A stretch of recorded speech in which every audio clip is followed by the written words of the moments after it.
So thanks very much everybody for joining us this evening for this Greener Inhalers in Greater Manchester webinar, particularly around the role of community pharmacy. My name is Alison Scowcroft. I'm here on behalf of the Greater Manchester Healthcare Academy, along with my colleagues Louise Gatley and Dr. David McKelvey. Just to give you a little bit of an overview of the Academy, this is a partnership between the NHS and community pharmacy, and it's supported by key education and training providers. The focus of the Academy is to engage and support community pharmacists to achieve their full potential in service delivery. And we do run a range of training events for community pharmacy for the whole team, most of which are free to attend. With regards to service delivery across Greater Manchester, the future of community pharmacy does depend on us all. We really need to work together to make sure that commissioners and others see our potential and see our place within primary care and within the NHS. So the Greater Manchester Healthcare Academy, along with Bolton and Greater Manchester LPCs, will continue to support contractors and pharmacy teams to embrace this new service-led future through the community pharmacy contractual framework. Community pharmacy needs everybody to step up and embrace these new service opportunities, particularly the new advanced services. And we really need to make sure that we deliver what we promise. Otherwise, we do risk services being decommissioned or potential loss of funding in the sector. So we need to work together to demonstrate pharmacy's value and credibility as a provider of health and care. And we do know that the commissioners of our services are regularly reviewing activity data to make sure that we are delivering to our service specifications. They have access to our farm outcomes data, and they share best practice, but they also address persistent poor performance and do decommission services where appropriate. So it's really in community pharmacy's interests across Greater Manchester to step up and embrace these new service opportunities. Just a little bit of housekeeping. We're in Zoom tonight, so hopefully everybody is muted, and if you could stay muted throughout the presentation, that would be really helpful, please, just so there's no interference with the speakers. If you do have any questions, there is a Q&A box that you can use to ask a question. I think we'll keep those to the Q&A session at the end, and then it just doesn't disrupt the flow of the slides. But if you want to pop your question into the Q&A box, we'll pick those up in the Q&A session at the end. A kind note from our sponsors: we've had 3 companies who have sponsored this evening's webinar through the purchase of a slide. These companies have contributed towards the cost of this meeting, but have not had any involvement with the speaker selection or content. So I do have the 3 sponsor slides to show now before we get into the main agenda of this evening's session. So we have Aspire first of all.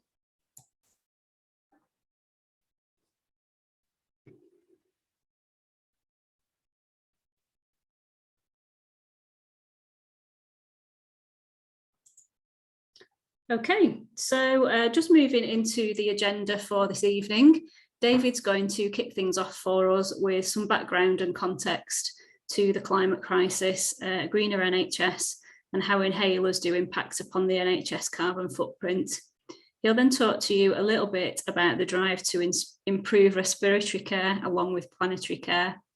We'll then hand over to Louise, who's going to talk a little bit about how community pharmacy can help, particularly with return of used inhalers and new medicine service. And then I'll close off with a quick chat around the inhaler technique locally commissioned service and working with general practice. So I'm going to hand over to David now, who's going to give us the background and the context to our session this evening. Over to you, David. Thanks very much, Louise. That's really, I'm calling you Louise, Alison. Thanks, Alison. So just pop onto the next slide, Alison, and then, so this is basically what that gentleman was talking about. Sorry, I forget his name in the talk there about greenhouse gases. So greenhouse gases is the accumulation of gases in the atmosphere. So we've got the sun's rays hitting the earth, and some of that bounces back into outer space. But because of this accumulation of greenhouse gases in the atmosphere, this reflection of that heat goes back onto the earth.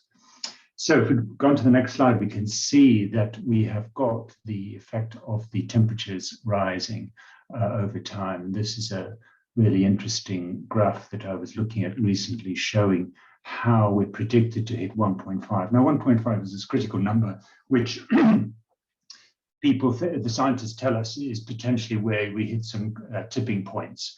And then those tipping points will make the climate unstable and be almost impossible to reverse back.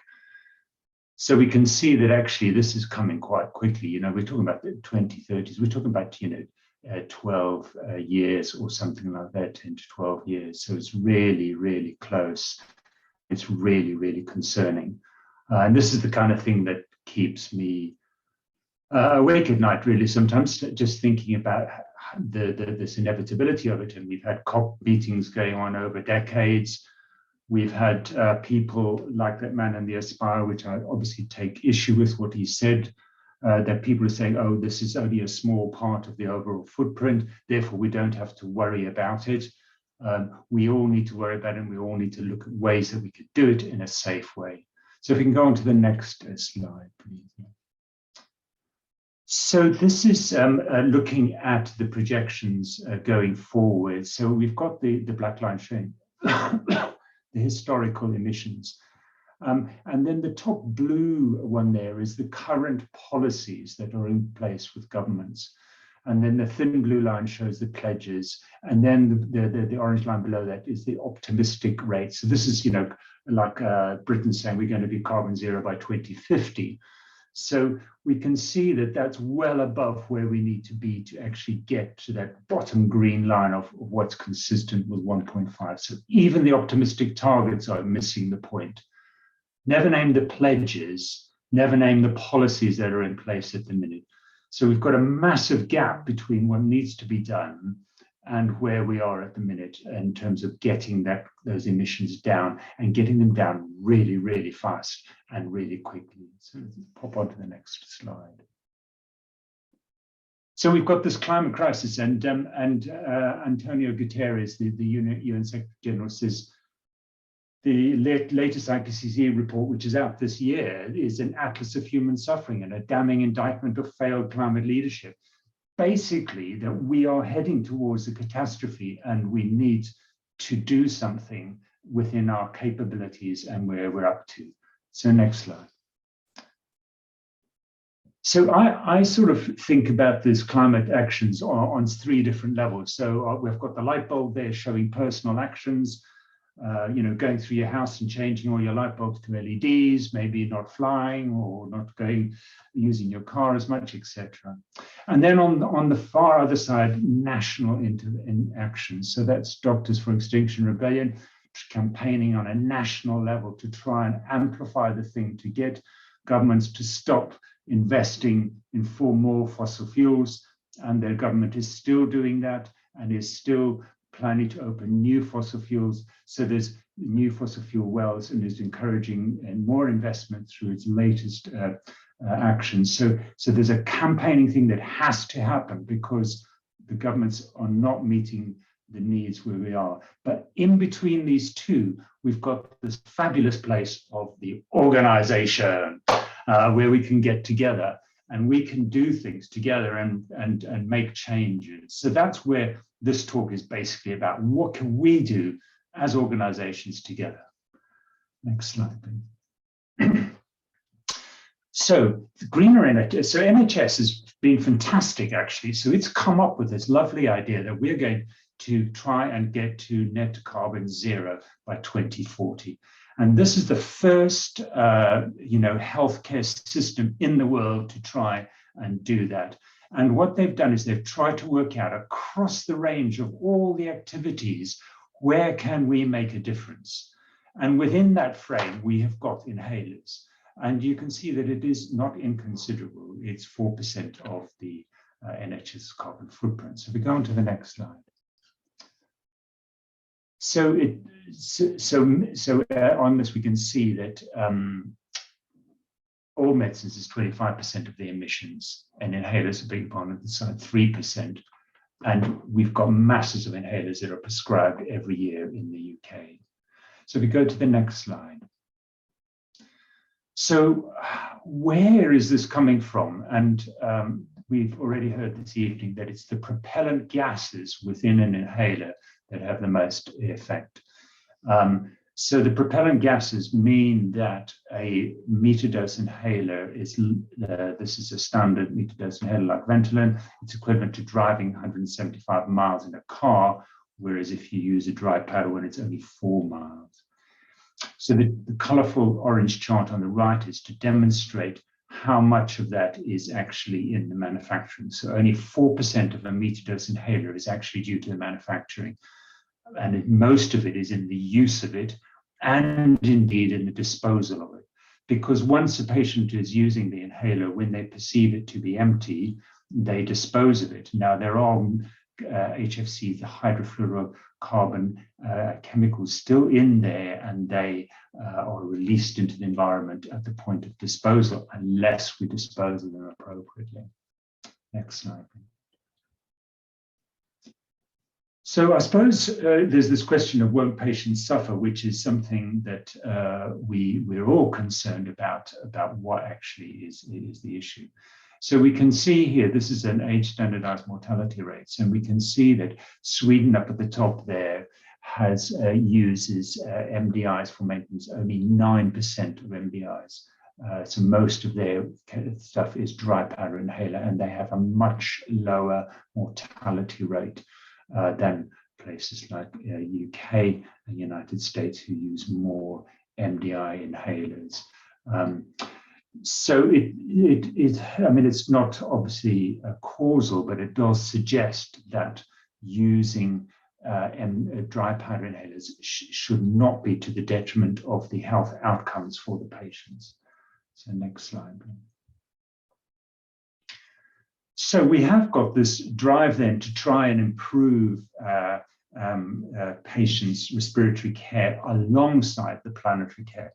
And the NHS, the greener NHS, has come up with this impact and investment fund for primary care networks. So primary care networks are these groups of GP practices who are getting together to try and work together. And if they meet certain targets, then they will get some extra money to invest in further improvements in healthcare. And there are essentially two sections to this. So one is looking at the inhaler itself. Can you reduce the impact of the, reduce the number of meter-dose inhalers in your prescribing? And then the second one is looking at the mean carbon emissions of salbutamol, which is a slightly clunky one, and it's a funny way to put it.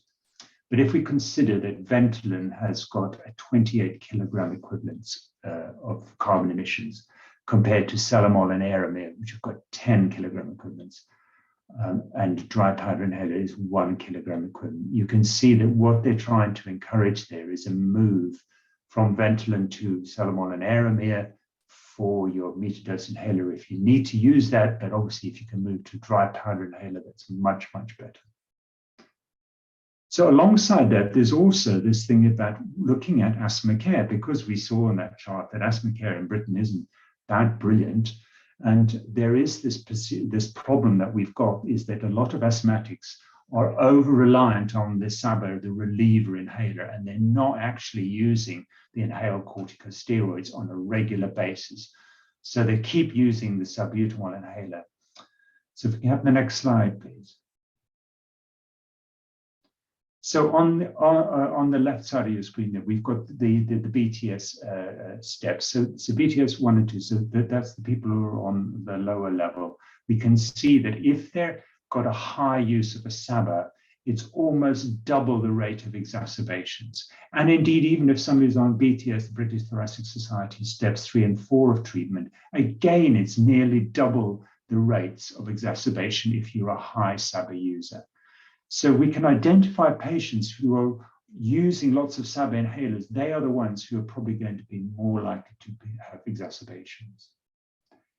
And then the other thing that this shows us on the other chart is that almost 83% of SABA prescribing is to people who are overusing it, because when we say overuse of SABA inhalers, this is using 3 or more SABA inhalers per year. Almost 83% of prescribing is going to these people who are therefore at higher risk. So if we can identify those people and we can try and get them onto a regular inhaled corticosteroid, which is the effective treatment rather than just symptomatic relief treatment, that's going to be the way to go forward. So that might be in the form of an inhaled corticosteroid, or it might be using MART therapy as another option. So next slide, please. So what we've done is we've created a wonderful data looking at all the prescribing across Greater Manchester, and we've put it into this Tableau website, and anybody with an NHS email address can apply for access to this. And we've got some fantastic data here looking at not only at the CCGs on the left, but we've got secondary care data alongside that, as written in this trust. But the CCG data is both broken down by PCNs and indeed by individual practices. And there's a very rich data set underneath that. So what does that tell us? It tells us that basically, as in this chart that we've got here, the mean carbon emissions of CO2 of the inhalers. We can see that a lot of places are above the threshold that's been set. And what it is that almost 95% of sub-inhalers in Greater Manchester are meter dose inhalers. And that is where only 4% then are sort of dry powder inhalers. Whereas if we look at the reliever therapy, about 50% of them are dry powder inhalers. So again, it's showing this need to think about sub-inhalers as a good starting point, while we're also looking at reliever inhalers. So next slide, please. So what we've done, apart from creating all the data, we've got a new asthma guideline out, which you can get from the GMMG website, the Greater Manchester Medicine Management Group website. And there's a COPD plan and an asthma plan focusing on this need to look at dry powder inhalers. Next slide, please.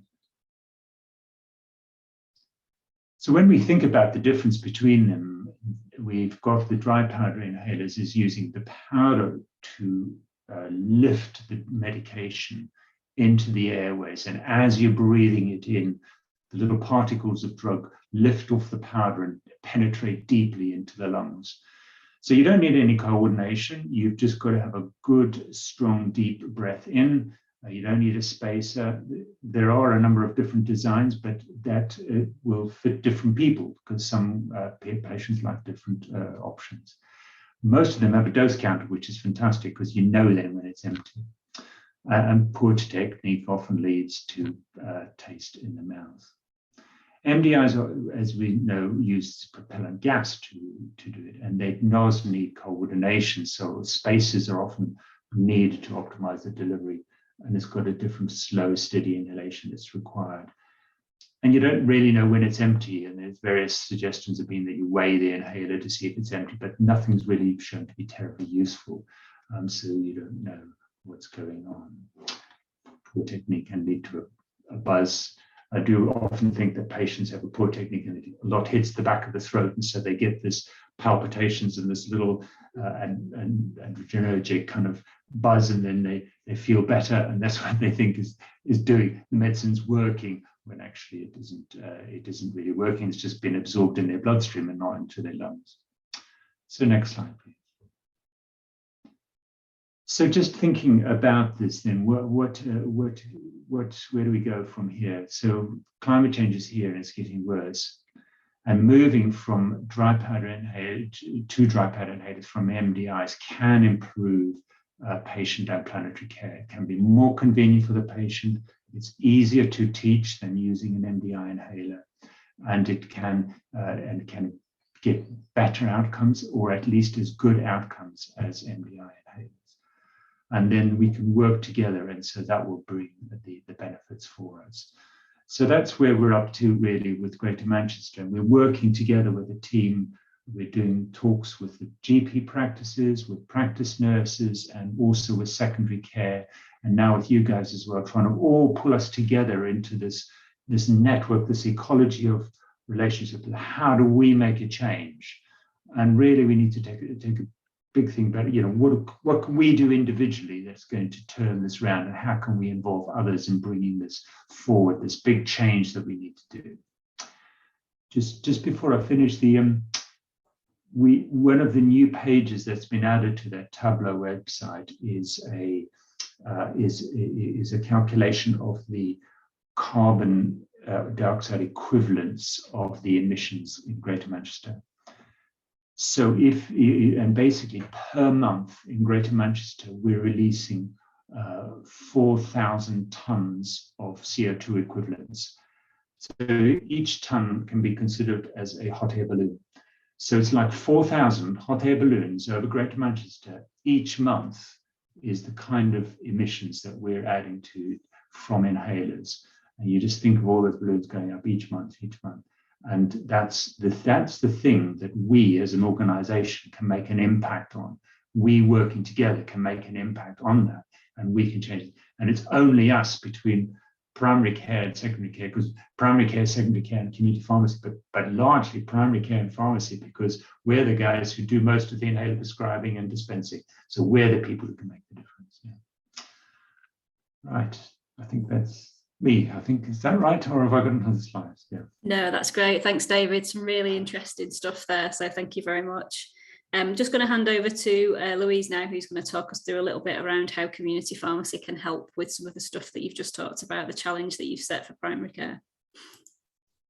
Hello and good evening, everybody. And thanks, David, for your presentation there. I found it really very interesting, both as a pharmacist and as somebody with asthma who uses Ventolin and orders more than 3 a year. So something for me to think about there for myself, not only for my patients. So I've got a few slides here that I'm going to cover that just go through some of the things that pharmacy can do to help, and things that we already do. I think some of it will certainly complement some of the things that David's just talked about. I thought it'd be good to start with the disposal of unwanted and unused and used inhalers, because there's a lot of those out there, and we all know that it's much better to return to a pharmacy for safe disposal than it is for them to end up in a landfill site leaching out the gases. So I'm sure most of you did this domain last year. It was a really simple intervention that we had to do, and it's one that I hope that we're all still doing. It doesn't need to be anything too formal or too complicated with patients. Just a reminder, each time a patient picks up a prescription for inhalers, any inhalers, don't try and get patients to differentiate between which ones they should and shouldn't return. But just a reminder that they should return their inhalers next time they come in for safe disposal, and that'll ensure that we can get them destroyed in the safest way possible for the environment. I'm not sure what PQS will bring this year. I think we'll probably get an announcement fairly soon. And when we do, there may be some more work around inhalers and the greener agenda. Next slide, please, Alison. The next thing I wanted to talk to you all about was the new medicine service. And I know you'll all be familiar with this service, and I don't want to teach you anything about the service in particular, but I wanted to talk a little bit about why it's an important intervention for patients who are having a change of inhaler device. The research we know shows us that 10 days after taking or starting a new medicine, 7% of patients will stop taking it. 30% of patients are going to be non-adherent, and just over 60% of patients actually want some more information. They've taken it, they've maybe come across a few problems or issues, and they want somebody to talk to, and community pharmacy is obviously very, very accessible. So that's why the 3-step process of an NMS is a really valuable intervention for all patients that are starting new medicines, and it applies to patients who are having their inhaler devices switched as well. We know that the NMS service helps patients get the most out of their medicines, that it improves adherence, and it reduces medicines waste. So it obviously it impacts on the cost to the NHS, reducing that wastage. There's also some evidence out there that it can reduce hospital admissions as well. So from an inhaler switching point of view, it makes sense to try and target every patient and complete an NMS. There has been some fairly recent changes to legislation, which some of you may be aware of. This happened last year. And some of the barriers have been removed around the patient age and consent. So previously we had to do the service with the patient, and they had to be able to consent themselves. but that has been removed. So now a patient, a carer or a parent can consent on behalf of a patient if that's needed. So that means that all patients ultimately can get into a pharmacy or can be seen maybe via video link, can have the NMS service delivered to them for their inhalers.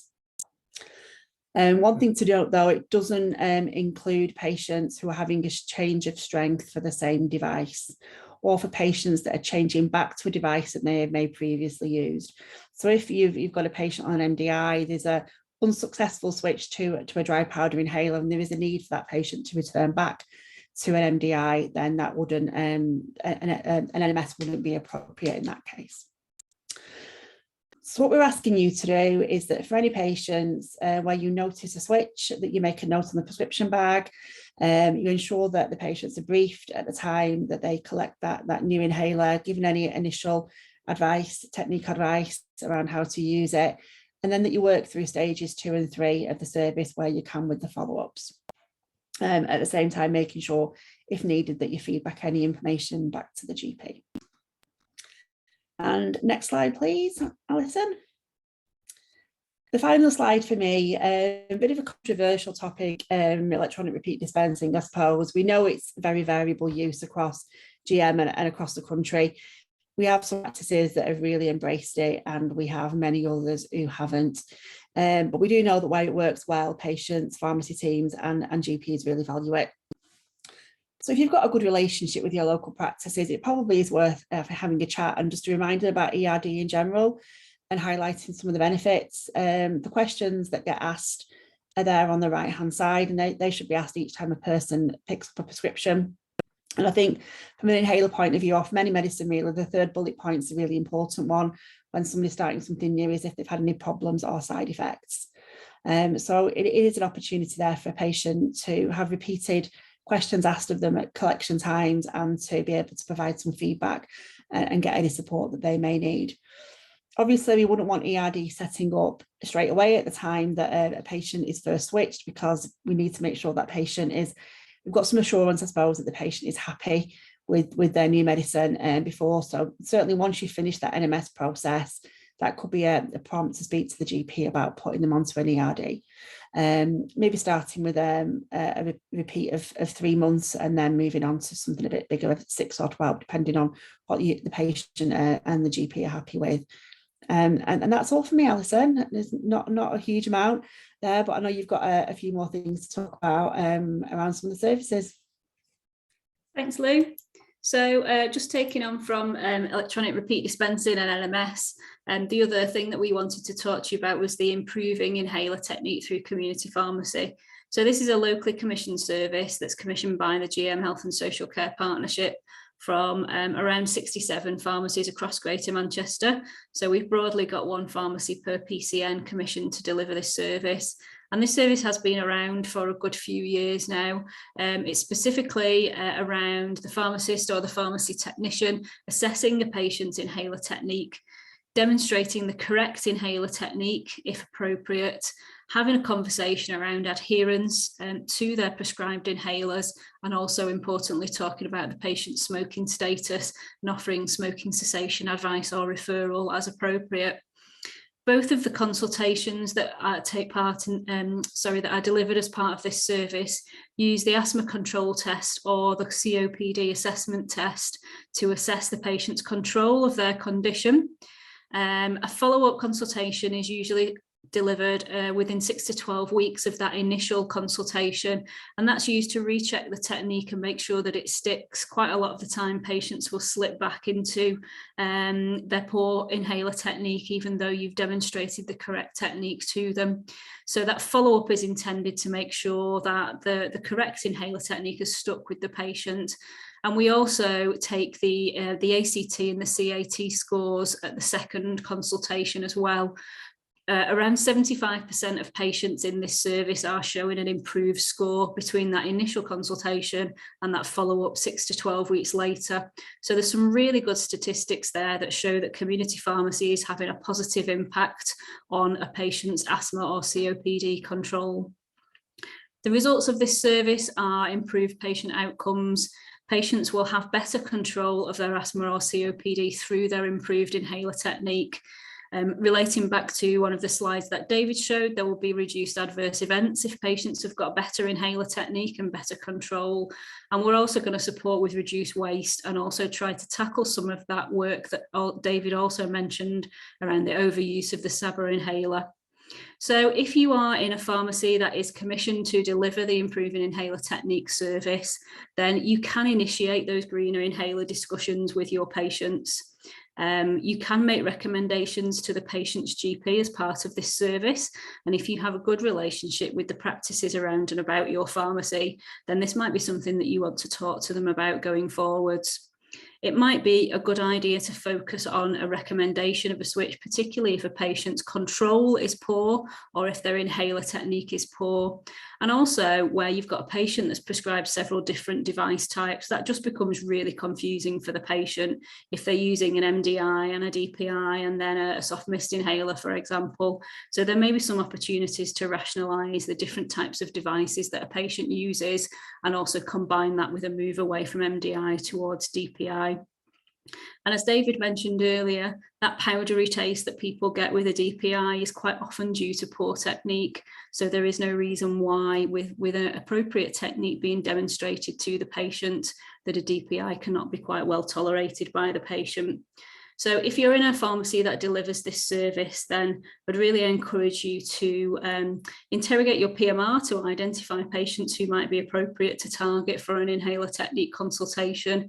Potentially, if you can see that there's a potential overuse of SABA, and also to ensure that you have those greener inhaler discussions with patients.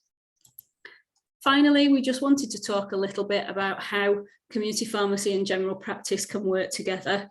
As David mentioned earlier on, the conversation is open on this one. It's something that we all need to do across Greater Manchester. We all have our part to play in reducing the carbon footprint that's associated with inhalers. So from a general practice perspective, they can use the message to dispenser in EPS. They can flag that up if there's been a switch to request an NMS for that patient.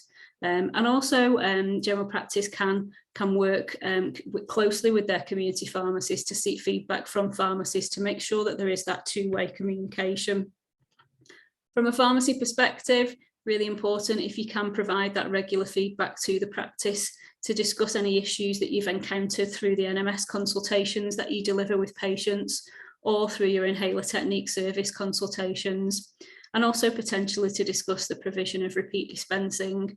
But generally, a good communication, two-way communication between community pharmacy and general practice, just so the practice knows what is aware of the services that you're offering, particularly around the new medicine service and the inhaler technique service, potential discussions around electronic repeat dispensing, and also even simple messaging around the return of used inhalers to the pharmacy for safe disposal.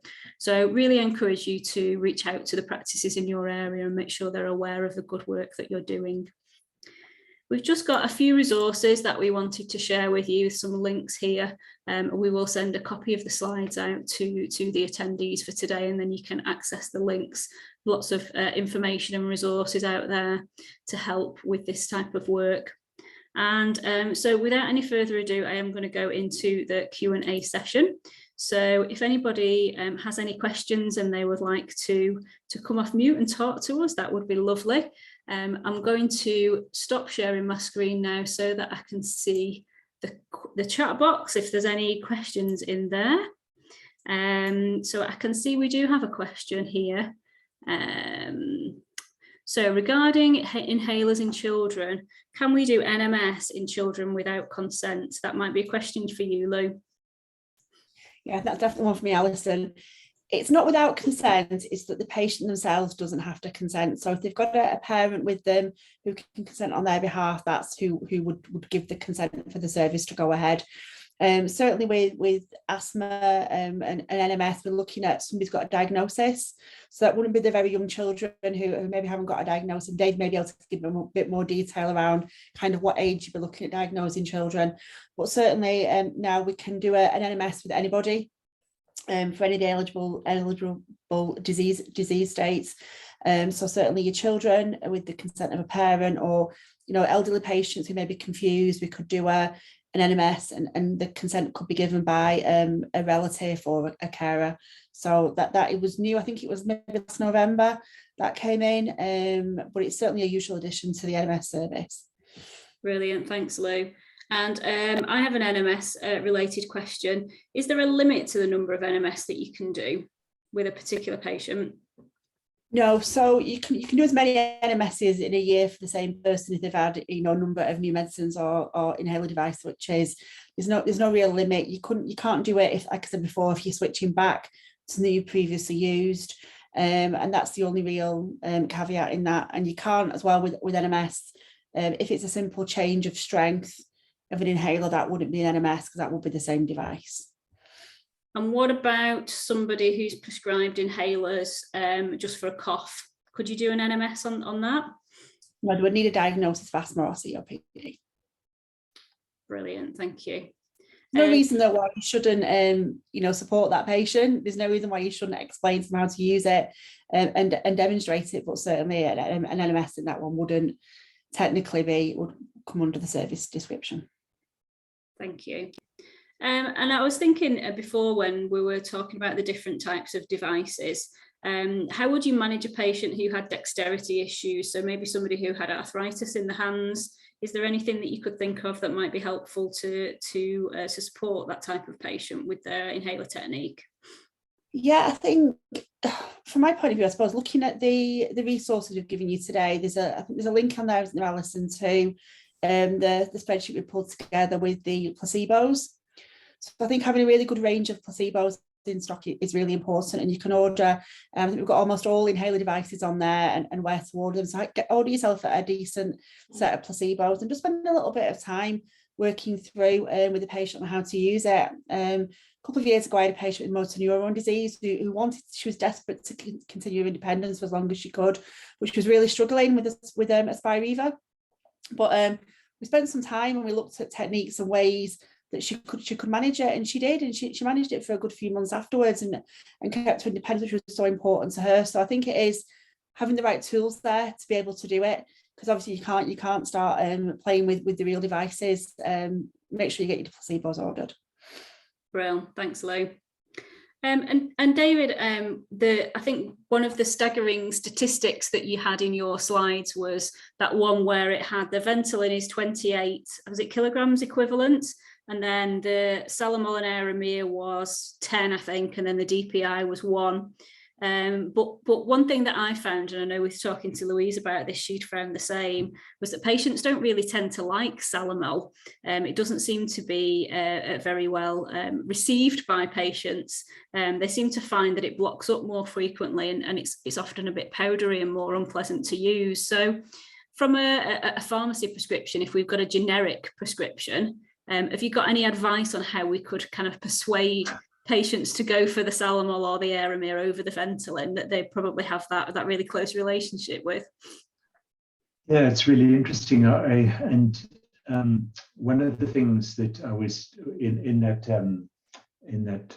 Tableau data set that we've got, if we've got a tab there which looks at the prescribing of Saba and how in certain areas, I think in Oldham, almost all the prescribing, somebody's worked really hard there to get all the prescribing of salbutamol to be done generically, and it's something like 85% are generic, whereas in other CCG areas, it's not that high.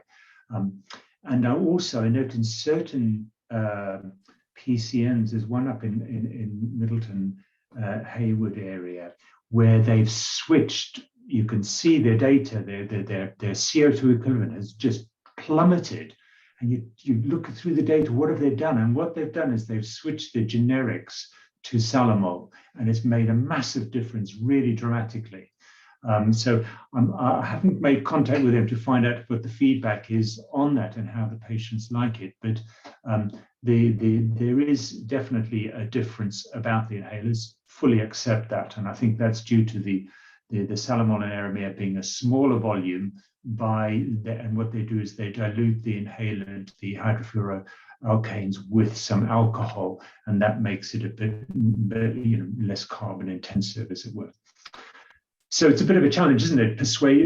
Doing that conversation with the patient and saying, look, these are the two inhalers. This has got half the impact on the environment than the one you've got. If you move to a dry powder inhaler, or if you thought you'd like to try that, that would be even better. So maybe, you'd like to think about moving to the dry powder one, which would be even more suitable and better for you. So it's a conversation, I think, with the patient, and maybe also looking how they're actually using it. And certainly that is an impact that community pharmacy. Thinking what are the major impacts that community pharmacy can make? And I think number one is getting people to return the MDIs, because if you do that, you're nailing 25% of the impact of inhalers just by getting all the inhalers returned and sent for proper disposal by incineration. That's the big hit you can do without any impact on in terms of what you prescribe. The second thing would be moving generics as much as possible to Salamol and Aramir. And then the third thing is concentrating on technique and encouraging regular ICS use and getting that right. Brilliant, thanks, David. And Lou, I know from my time in practice, we often had Ventolin on a brand equalisation deal. So when there's a generic prescription comes through for salbutamol, the organisation that you work for has agreed that you're going to give Ventolin in preference because there's some sort of a deal been made by head office or whatever. Is there anything that you think could be done about that situation? I think when it comes to the bigger multiples, that decision is going to be made at a head office level, and hopefully this agenda is something that's being talked about by the bigger multiples around what they're going to do. I certainly know as an independent that I work in that we have a brand equalisation deal for Ventolin because it's what our patients want. Mm-hmm. And if we don't give them Ventolin, they'll go to somebody who does, and that's the problem that we often have. And I know we don't like branded generics, something like the Salamol, Aramir type thing in pharmacy, but from an environmental point of view, I can absolutely understand why it's a way to go. I think that conversation with patients is going to be really important, isn't it? The brand equalisation deals, I believe, bring us down to drug tariff price. I don't think they bring it down lower, although I could be wrong. I don't have access to that level of data in the pharmacy I work at, but certainly I think it's going to be conversations within the pharmacies and in the teams with the pharmacy owners, if you're working for the smaller groups, just to see what can be done. Most importantly, it's taking the patients on that journey with us, isn't it, and getting them bought into why it's important. Yeah, absolutely, thank you. And while we're still talking about SABAs, David, it's quite common that community pharmacy will notice that patients are over ordering the SABA when they look at the PMR. They quite often order those regularly, but they're steroid inhalers that they don't have them, they're not ordered regularly every month. And often when we ask the patient, they just say, oh, well, I've got lots of the brown inhalers at home, I only need the blue ones. So from a GP's perspective, how would you advise that a community pharmacist could open up that conversation with the GP to try and tackle that type of a patient? What would you be receptive to in your practice? So there's two things, isn't there? One is the conversation with the patient and just alerting them to the fact that if you're not using your inhaled corticosteroid, that's the real treatment one, and you're just relying on the SABA, you are going to be at higher risk of an exacerbation and indeed of death. I mean, that's the bottom line, isn't it? So then in terms of the practice, I think it'd be really helpful to get that feedback, because I'm sure you're aware in general practice, if a request comes in for another SABA inhaler, often that's processed by the team and is not necessarily picked up on by the doctor or nursing team or the pharmacy team in the practice. So I think it'd be really great if you were to say, look, I'm really concerned this person has not been, seems to be ordering the SABA on a very frequent basis. I think a quick note back to the GP would be absolutely welcomed, and then hopefully that would be picked up by the team, and the patient can be invited in. Brilliant, thanks, David. Sorry, Alison, can I come in there as well? I think there's another thought I've had with that as well, is that I sometimes get patients who they've ordered both because they know that's what they should do, then they ask us not to dispense one of them, especially people who pay. So we're almost not dispensing one and issuing the SABA. I think they're probably more difficult because it's almost like we're telling tales, isn't it? We can notice something like, a patient's not ordering the steroid. That's very different to them, actually ordering it and then asking for it not to be dispensed. Have you got any, would that be done in the same way, do you think? So that's barking mad, isn't it? From the patient's point of view, they are putting themselves at higher risk of health risk by doing that. I mean, I'm quite shocked. Sort of deception, deceiving the prescribing team, isn't it? You're deceiving them. It happens with lots of medicines. The amount of statins we don't dispense, you would be amazed at. Yeah, I'm sure the colleagues would probably agree with me. Very interesting. I wasn't aware of that, Louise. Thank you for the interest. Brilliant, thanks, Lou. No, it's a really good point, and I think paying for prescriptions is probably a big driver in that sort of behaviour, isn't there? Definitely. Here's a good question for you, David, and I probably know the answer to this one. Sorry, Alison. Can I just come back in there on that point? And I'm just thinking about that. If the issue is cost, so in that situation there, you're describing somebody asking for the SABA but not the preventer. If the issue is cost, maybe that's when we should be talking to the patient about the MART therapy. Because if we can get them to MART therapy, which is this mixture of a long-acting beta agonist with the inhaled corticosteroid, that's one item, isn't it? Prescription cost. Yeah. And basically that then has been shown to improve adherence, basically improve outcomes, and it allows the patient with the one inhaler to titrate the dose according to symptoms.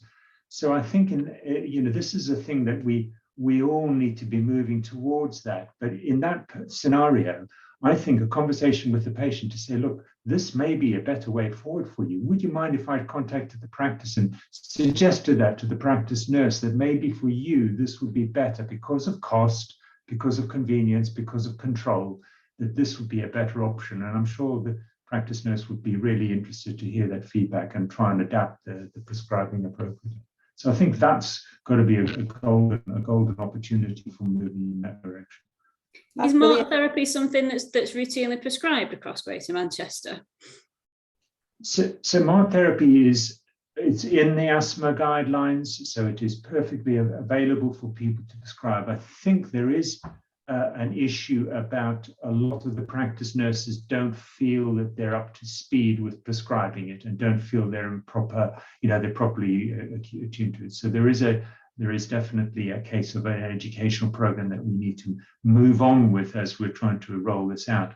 But it is prescribable, and nurses should be encouraged. And this is another thing I was thinking that we need everybody to be aware of this. So we need the community pharmacists to be educating the patients about the climate impact of inhalers so that they ask the nurse, and we all need to be talking to each other so that we're all encouraging each other to change our behaviors.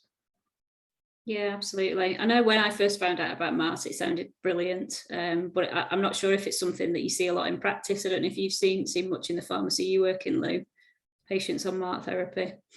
I'm so rarely in the pharmacy at the moment, Alison. I couldn't say, to be honest. A lot of what I do is weekends, isn't it? And it tends to be the out of hours stuff. But there is definitely some things I've noticed, but that's not one of them. Sorry. Fair enough. I don't know if anybody else who's on the call has seen a lot of MART therapy prescriptions coming through. If you wanted to share that with us, that'd be really interesting.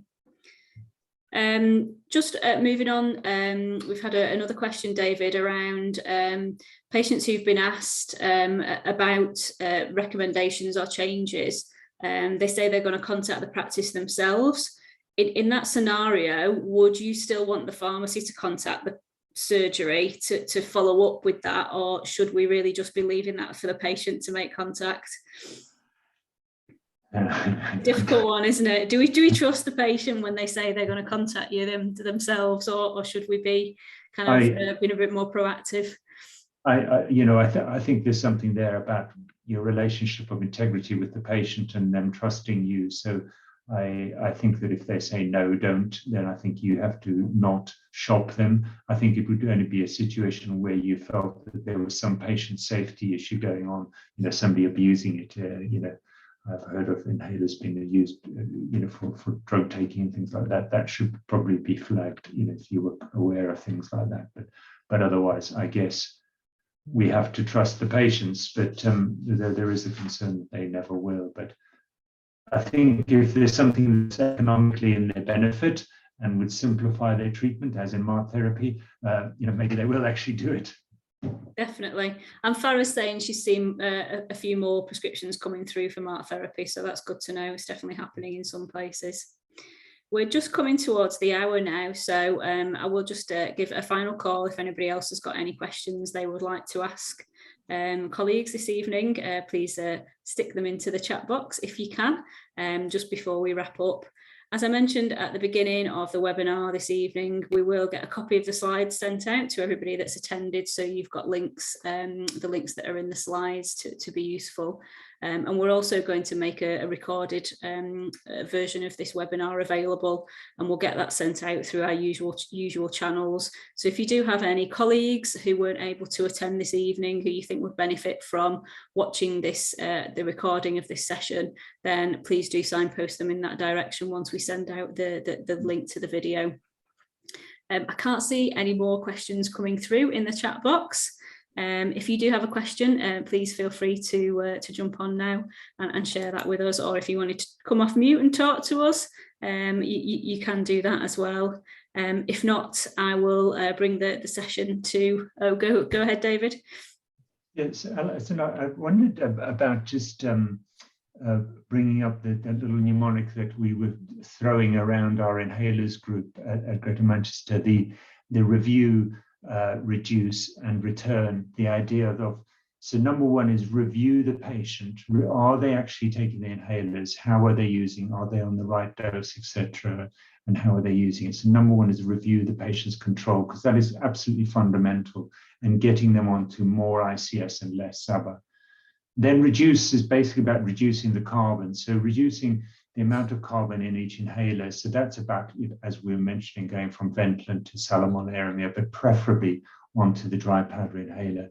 And also there's this thing about not mixing dry powder and MDI inhalers, because they're different inhaler techniques. So it's trying to get that match right.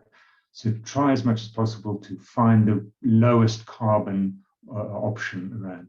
And then the third one is return. So return all inhalers to the pharmacy for proper disposal.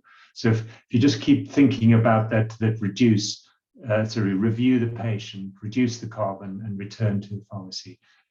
If we can manage those three things, we will be reducing those hot air balloons of CO2 equivalents that are escaping into the stratosphere. What a great note to end on. Thank you, David. Review, reduce, and return. Three key words we can take away with us into our practice tomorrow, hopefully. Yeah. Thanks very much. Thanks, David, and thanks, Louise. Really appreciate your time and support this evening. And thanks to everybody who attended. We'll see you next time we do a GM Healthcare Academy webinar. Have a great evening. Thank you very much. All right.